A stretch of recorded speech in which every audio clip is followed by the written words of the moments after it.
Bismillahirrahmanirrahim, dear students, Assalamu alaikum. This is BA Part 2 English Language 2 compulsory class. As you know, we have started a novel, The Old Man and the Sea by Ernest Hemingway. Today we're gonna start its story in brief. Let's have a view, please. Let's come. आइए अब देखते हैं कि जो novel है ये असल में है क्या। इसकी जो स्टोरी है ना नावल की, उसको हम ब्रीफली ज़रा देखते हैं, डिटेल में नहीं जाएंगे, ताकि हम पहले इसे बिल्कुल ब्रीफली देख लें, ताकि जो चीज़ें हैं वो हमारी फिंगर टिप्स पे और हमें याद रखने में आसानी हो जाए। फिर बाद में डिटेल में भी इसकी इंशाल्लाह बात करेंगे इन सम अदर लेक्चर, ठीक है। तो अभी हम सिर्फ बात करेंगे इवेंट्स की और स्टोरी की, बिल्कुल शॉर्टली, बिल्कुल शॉर्ट हम इसकी बात करेंगे। अच्छा जी, the old man and the sea tells the story of a Cuban fisherman. ये जो नावल है, नावल्स की बजाय इसे नोवेला कहना चाहिए, क्योंकि नावल जो है वो इससे बड़ा होता है, ठीक है। नोवेला जो है वो शॉर्ट स्टोरी से बड़ा, लेकिन नावल से छोटा होता है। तो ये 50 प्लस इसके पेजेस हैं, तो ये नोवेला जो है इसके लिए ज़्यादा अच्छा वर्ड है, वो हम इधर लिखते हैं, ज़रा देखिएगा। नोवेला NOVELLA, कोई बहुत साफ नहीं लिखा गया कंप्यूटर से, लेकिन वो बस थोड़ा गुजारा हो ही जाता है। अच्छा, जो Old man and the Sea है, it's better to be called a novella instead of naming it a novel. ये हमने बात की है, ठीक है। और दूसरी बात जो है वो ये है कि ये ऐसा नावल है जिसमें एक क्यूबन फिशरमैन, जिसका नाम जो है वो सेंटियागो है, उसकी स्टोरी है, ठीक है। और ये असल में एक बड़ी सी फ़िश जो है उसको मेनली पकड़ने की स्ट्रगल है, वो किस तरह से उसे पकड़ता है, और उसके बाद जो है उसके साथ क्या होता है, ये सारी जो है वो डिटेल से बताया गया है। अच्छा, ये जो सेंटियागो है, नावल शुरू होने से पहले ये कोई 84 डेज़, ठीक है, 84 दिन तक ये फ़िश पकड़ता रहा है मुख्तलिफ जगहों पे, ठीक है। But he fails to catch any fish, ये याद रखने वाली बात है।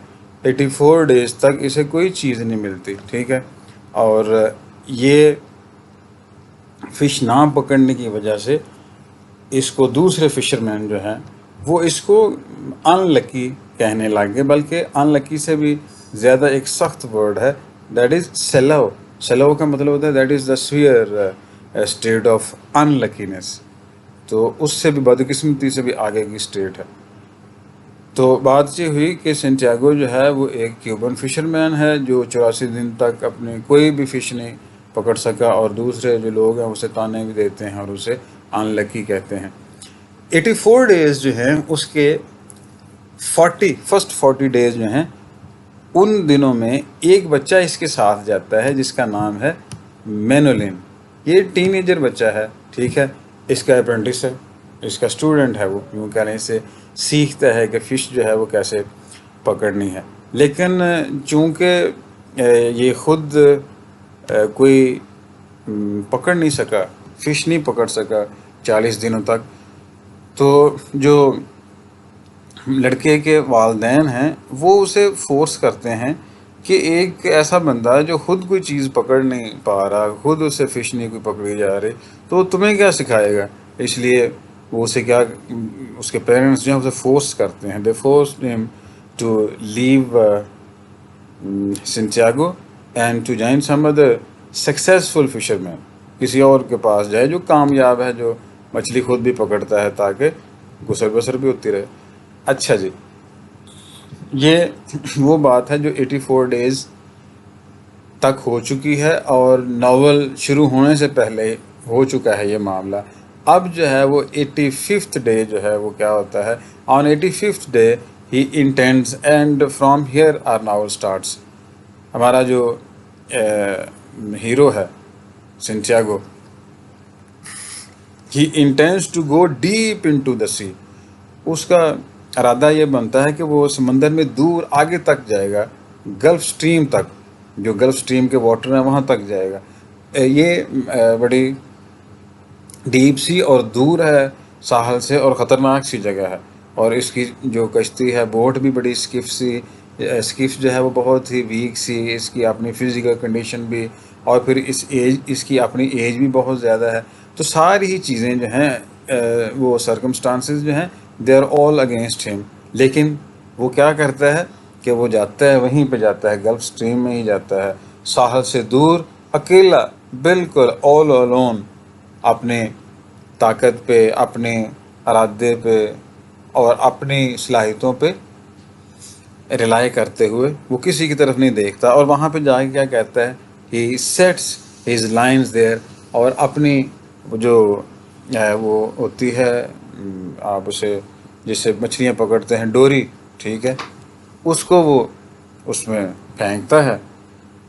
थोड़ी देर वेट करता है तो क्या होता है कि बाय द टाइम ऑफ नून, दोपहर तक क्या होता है, उसकी लक जो है वो काम कर जाती है। He succeeds in catching a fish. एक फ़िश जो है उसको पकड़ने में कामयाब हो जाता है।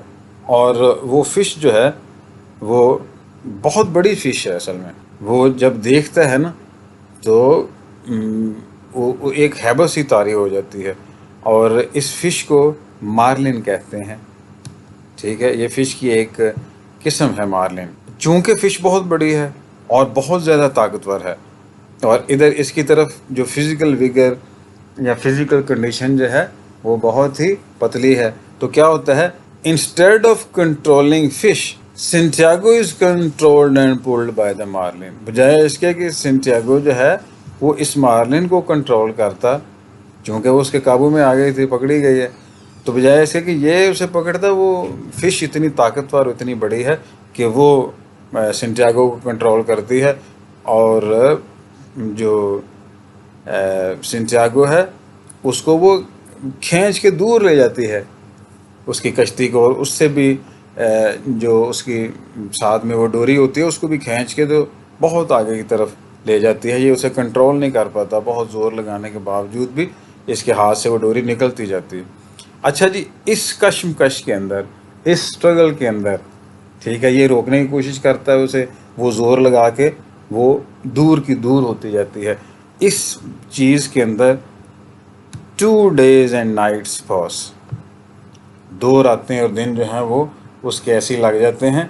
और लेकिन इसके बावजूद सेंटियागो जो है वो अपनी उस लाइन को, उस डोरी को पकड़े हुए है, दिन रात पकड़ के बैठा हुआ है, ठीक है। वो खींचती है तो ये इसके हाथ जो हैं, और जहाँ जहाँ जिस तरह से भी उसने पकड़ा होता है उस डोरी को, वो उसे ज़ख्मी कर देती है। लेकिन ये उस डोरी को छोड़ता नहीं, ना ही उस मछली को जाने देता।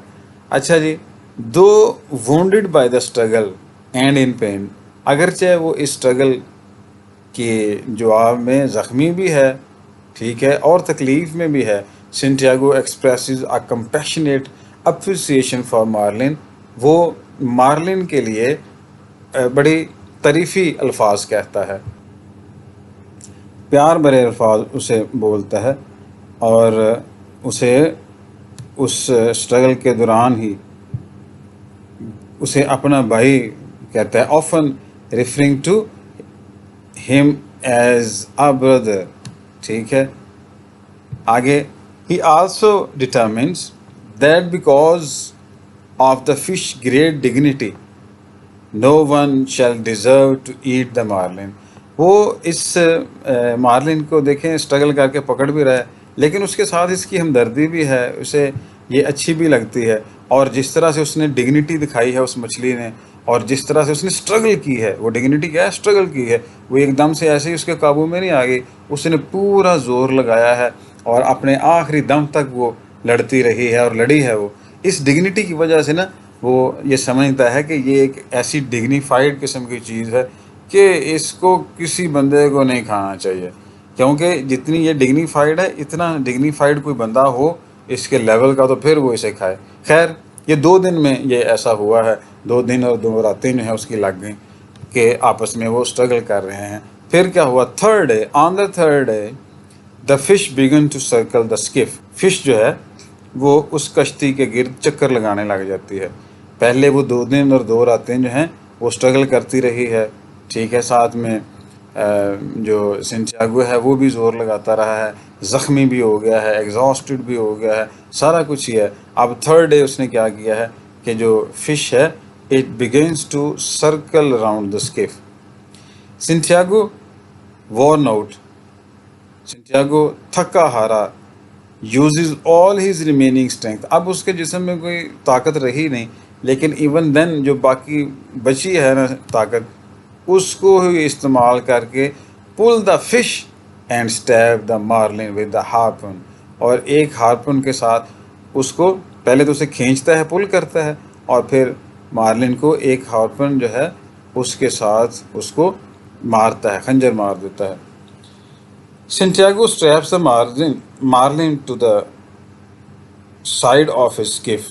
अपनी कश्ती के साथ ही वो मार्लिन को बांध लेता है एंड हेड्स होम, और घर की तरफ चल पड़ता है। और उसके जहन में क्या होता है, thinking about the high price of the fish, कि ये सोच रहा होता है कि इस फिश की जो बहुत आला कीमत है ना वो क्या करेगी, will bring him at the market, market में उसे बहुत ज़्यादा इसकी मिलेगी, प्राइस मिलेगी। और ये भी वो सोचता है how many people he will feed, कि इस तरह से वो कई लोगों को वो फीड कर सकेगा। तो इस चीज़ को सोचते हुए वो कि भाई इस फ़िश का मैंने क्या करना है, मैंने लोगों के काम इससे लेने हैं, लोगों को फीड करेगी, लोगों का पेट भरेगी, कितने सारे लोग जो हैं वो इसकी वजह से वो खाना खा सकेंगे, पेट भर सकेंगे।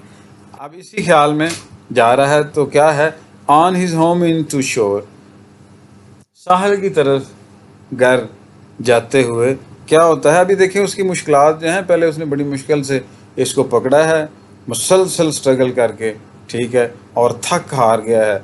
लेकिन जब वापस जा रहा है उसको पकड़ के, तो क्या हुआ है, अभी प्रॉब्लम्स और भी हैं। क्या है प्रॉब्लम आई, शार्क्स आर अट्रैक्टेड।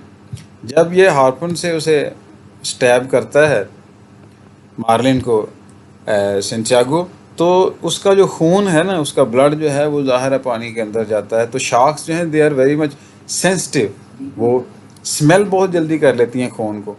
तो शार्क्स जो हैं उनको वो उसकी स्मेल या बू जो है वो पहुंच गई, तो शार्क्स जो हैं वो अट्रैक्ट हुई।